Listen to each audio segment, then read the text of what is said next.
मोहन हरे नदी हर में जाई रे अखिया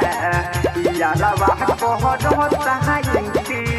जान डीजे दिलीप शर्मा मिठास रिकॉर्डिंग स्टूडियो सिकटा बाजार गोपालगंज बिट्टू डीजे मलाही बाजार सखी रहेला बाहर भतार रे नहीं यहाँ के करेला विचार रे नहीं यहाँ के करेला विचार रे सखी रहेला बाहर भतार रे नहीं यहाँ के करेला विचार रे फोन भोगो नहीं बतिया हमें बड़ा रहो अकेला बेकार रे नहीं करेला हमारा से प्यार रे मोहन हरे नही हर में जाई रे सखिया यारवा कहर चाहती जान रे मन कहरे नही हर में जाई रे सखिया यारवा कहर चाहती जान रे यारवा कहर चाहती जान रे डीजे दिलीप शर्मा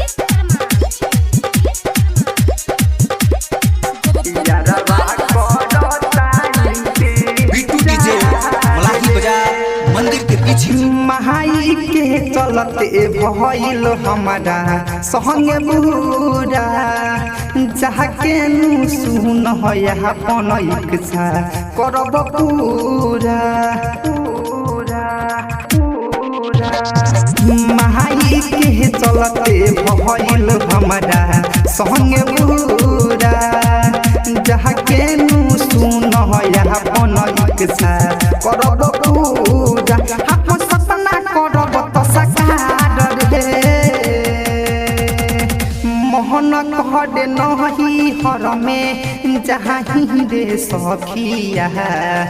यारवा कहर चाहती जार रे मन कहरे नही हर में जाही रे सखिया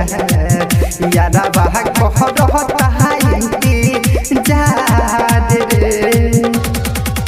यारवा कहर चाहती जार रे डीजे दिलीप शर्मा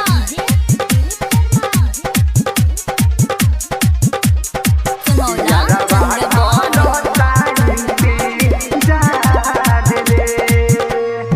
बिजलीश्वर धन से सुन बाटे होबे दरदी सुन तो अपन करब अब मोहन मरहजी मिठुआ धन से सुन बाटे होबे दरदी हम कहब अब करब अपन मोहन मरहजी बुझे न रवि रंजन हो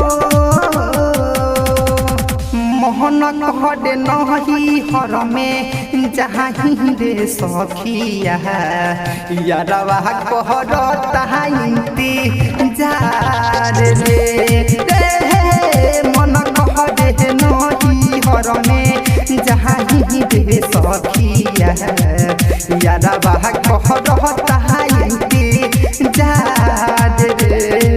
सखी रहेला बाहर भतार रे नहीं आवे के करेला विचार रे फोन भोगो नहीं बतिया हमें बड़ा रहो अकेला बेकार रे नहीं करेला हमारा से प्यार रे मोहन कहरे नही हर में जाई रे सखिया यारवा कहर चाहती जान रे